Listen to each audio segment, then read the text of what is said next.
Sathanda ukubingelela abalandeli beshana sichaza ngokugama lami ngohlelo wesibongo ngihamba uthoke namhlanje nesifiso ukuthi ngichaze indaba ethi iyini inkolo kumuntu onsundu noma inkolo eyokwenzani kusuke kwenziwani lapho uma kuthiwa kunenkolo. Inkolo indlela yokuphila komuntu ehambisana nesiko lakhe ngokuhlukana kobuhlanga bobuzwe kwabantu abansundu okuyiyona ndlela adumisa ngayo umdali wezulu nomhlaba ngendlela amdale ngayo. Kusuke kwenziwani lapho? Yiziphi izinto kufanele wena ube nazo noma uzazi noma uzenze ukukhombisa inkolo odumisa ngayo uJehova umdali wezulu nomhlaba wakho noma umdali nje wezulu wakho. Siqala lapha enhloniphweni. Sizobala inhlonipho. Umuntu onsundu udalela ukuthi makahloniphe. Uhlonipha bani? Abantu. Bahlanganisa nje ngezigaba zabo, abantu abadala, abantu abancane, amakhosi, abomama, konke abantu, ukuthi kufanele ukuthi mawuhloniphe, mawuyazi indawo yakho, mawuzothe ngendlela okufanele ukuthi ukwenze ngayo. Kungani ukuthi ukwenze lokhu? Uma umuntu ukwazi ukuthi uhloniphe omunye, lokho kunesibusiso sakhona sokuthi kwabanye abancane izinsuku zabo ziyanda ezweni. Ukuhlonipha idlozi kusho ukuthini lokho? Kusho ukuthi wena nabaphansi bakini niyalalelana, akekho umuntu owenza noma yini ayithandayo ngoba ekugcineni kwakho konke wena ulalela okuqhamuka edlozini lakho.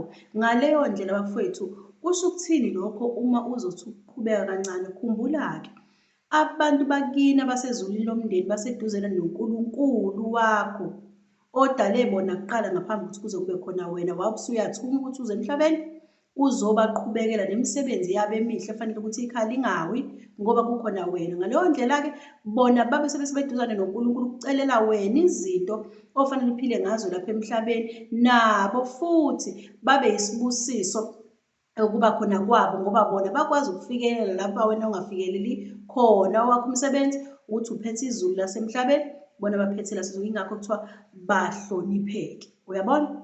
Ingakho-ke inhlonipho ihamba kulabo bantu ukuthi shuthi uma uzohlonipha isekhaya kunezinto ongeke uzuzenze inoma ikanjani ngoba ithonga likanjani lizobe seliyaphuma ngaphandle. Shuthi uma kuthiwa iba nenhlonipho, akufanele ube nomsindo ekhaya, akufanele uphakamise izikhali ekhaya, akufanele wena nje ube umuntu okhuluma isinoma ikanjani. Uyabona? Abanye abantu isekhaya, isemphakathini, akufanele utholakale uwumuntu ongenayo inhlonipho. Sikhuluma ngenkolo yomuntu onsundu ngokuhlukana kwezigaba zabo zobuzwe babo adumisa ngayo bani? Umdali wezulu nomhlaba. Uyabona? Siqhubeke. Kuphinde kuzoba-ke manje yini? Yisiko lo muntu afanele aphile ngayo. Kufanele wenzeni-ke lapha-ke mase sikhuluma ngesiko? Okokuqala, wena ekhaya lakho kumele makube khona imithetho ophila ngayo ekwazi ukuthi ilawule isimo sempilo kuwena. Mangithi imithetho ekanjani leyo? Imithetho ethi fanele ukhumbule abadlulayo, wenze isithebe, uhlabe ekhaya, into ekanjalo. Yabona? Kuphinde futhi kube khona imithetho ethi wena ekhaya, abantwana bazelwe ekhaya, kumele mabaziwe, ubazise ethongweni ukuthi usibani bani wagcina efikile lapha ekhaya. Ake ngithi ukubuyela emuva kancane leyo kuhlaba. Ukhumbula abantu abangasekho sibani bani bakini abadlulile bahamba. Kwenziwelani lokhu? Bakhumbulelani ukuthini na? Ingoba ngalesi sikhathi ubakhumbula, uyakwazi ukubaphathisa noma uyakwazi ukubanikeza ukudla okuthize, ucela-ke izinto ezithize kubona noma ngale ndlela ukuthi bekuzwe bona ukuthi hawu umndeni ongasekho ufike uphatheleni. Mase kube ukuthi ngoba khona wena uzobe usuyamenzela leyo yinto noma mhlawumbe uma ecela okuthize uyobe usuyamenzela noma ngabe kuthiwa khona ukugeza okuthize uzobe sho ukuthi nje okwabantu abaphansi uyakunaka, okwabadlulileyo uyabakhumbula, ubenzele iy'thebe, ubenzele imicimbi, ubenzele amahawu, ubenzele izidwaba, ngale ndlela le okufunakala ngayo. Uma sho ukuthi kubalulekile zonke lezi zinto, kuba khona ihawu, kuba khona izidwaba, okusho ukuthi nani neniphile ekhaya kunjani, kusuke kufunakala kube khona abazifakayo izidwaba abapheleleyo, kusuke kufanele kube khona abaphatha amahawu abapheleleyo. Ngobani lawo mahawu ninezobe niwaphathayo? Ngokwenkolo bafowethu, ngokwenkolo. Lokhu enikwenzela abangasekho, nani niyaqhubeka phezulu komhlaba ninjani nikwenze, ngoba kuyini? Kuphethe ubuwena nalaba bantu abanigadile abanembethe ekhaya. Angazi noma mhlawumbe kuyazwakala yini.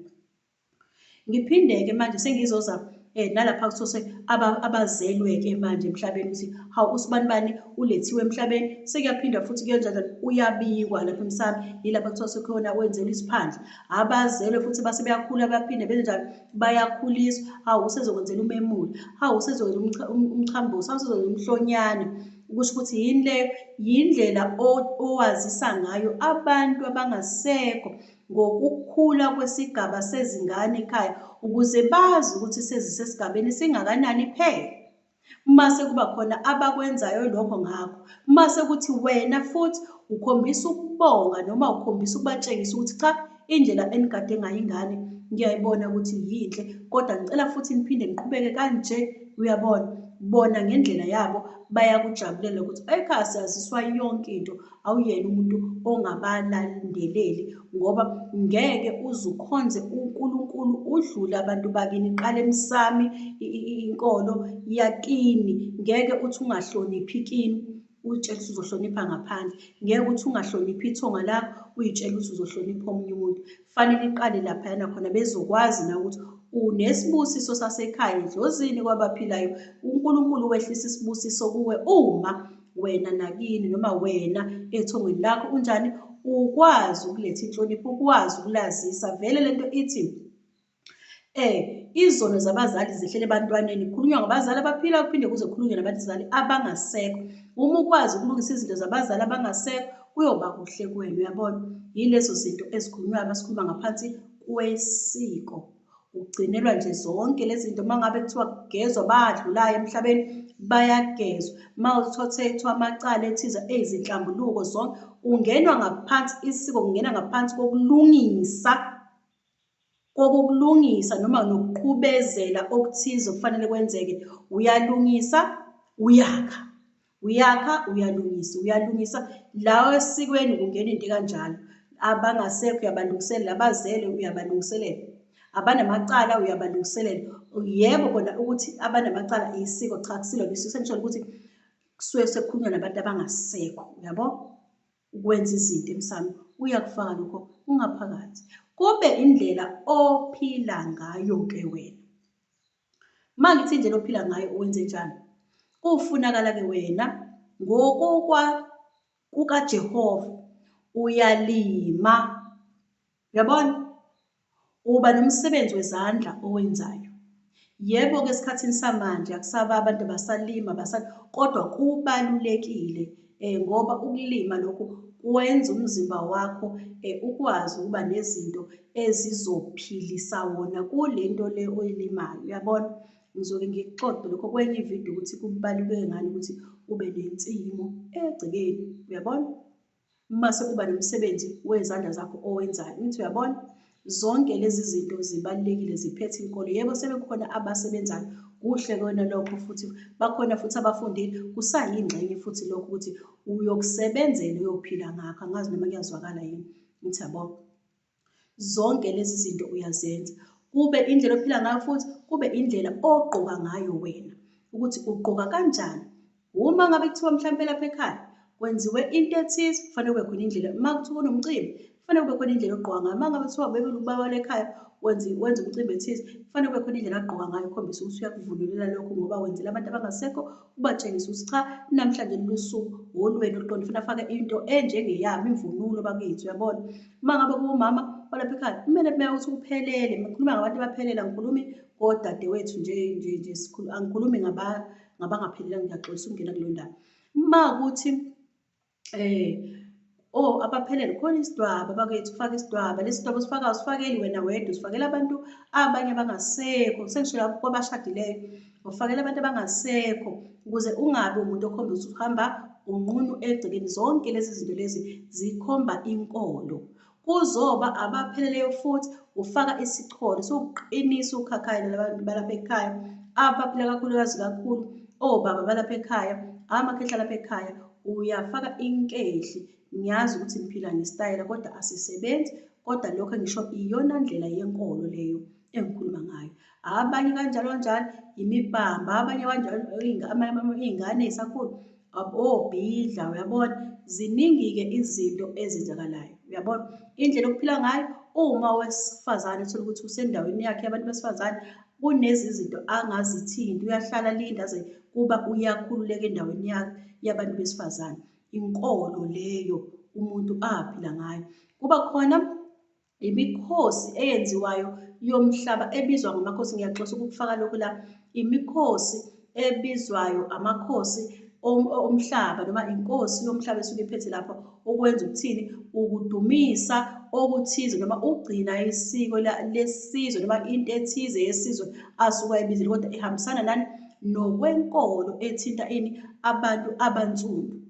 Nangabe umkhosi wayekhona wezintombi, konke okuphathelene nenkolo yakho, isiko lakho langaphakathi ekhaya enigcinayo, nangaphandle futhi konigcinayo. Yonke lento lena, yonke lento ithinta wena ukuthi uyokwenza ezinsukwini zonke zakho zokuphila usaphila nje emhlabeni. Okudlulela lapho ube kuthi masuzenze zonke lezi zinto zonke, masezinsuku zonke ukwenza kanje, ube uthi ngosuku lokugcina lesikhombisa ube usudumisa uJehova umdali wezulu nomhlaba. Naphakathi ney'nsuku uyamemeza uJehova umdali wezulu nomhlaba.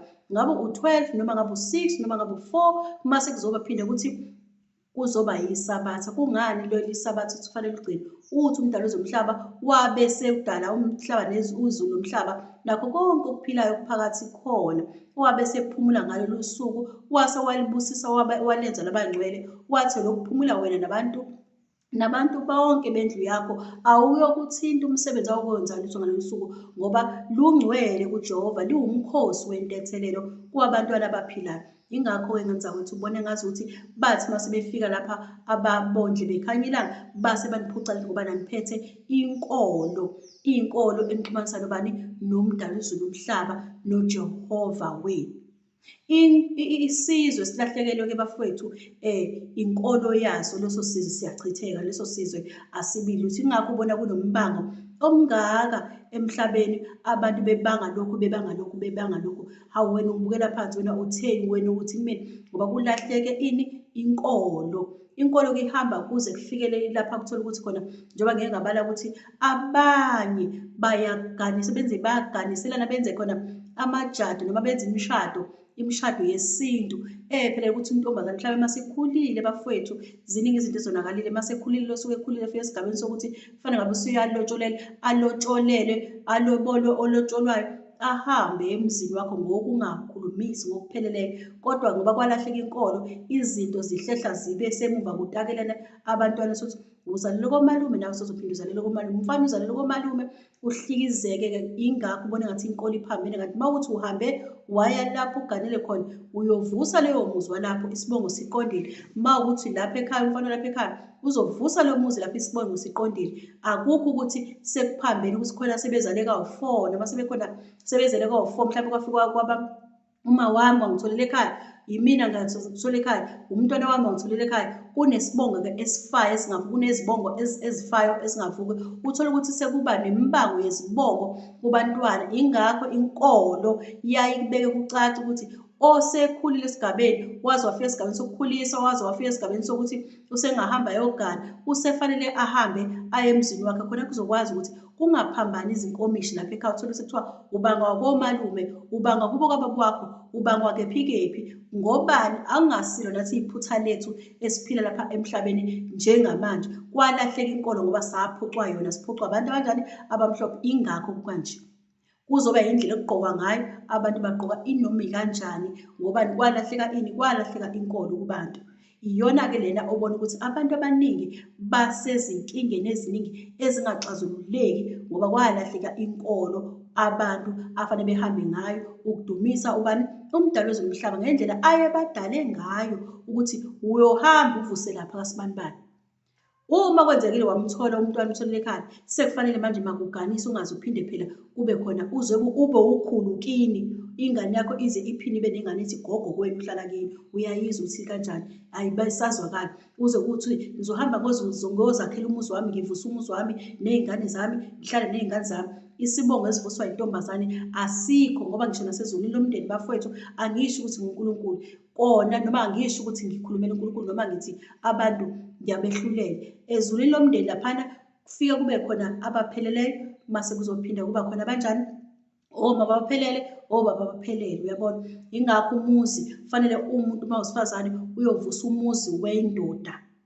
Uma ukuthi indoda, wena uyindoda uzalwa umfana uzalwa kini, kufanele wena mawuvusa umuzi kababa wakho, uyabona? Iba u-2 nje. Yingaphi isandla sakajiki, khona u-left, khona u-right. Uyohamba abafana bayovusa umuzi wakubo, wabantombazane bayovusa umuzi walapha, uyabona? Into ekanjalo. Uma wakho ngoba egane la, awukwazi nawe uphinde uthi njengoba uma wakho egane la uphinde nawe ube nomntwana, kodwa kuyenzeka ngoba kwalahleka inkolo bafowethu, uyabona? Uma linokwenzeka iy'ngane zakwethu, le nto asizameni ukuthi siyilungise abangabe besakwazi ukulungisa, uyabona? Into ekanjalo. Okunamhlanje sicela uma lapho nisale kahle, ngiyabonga.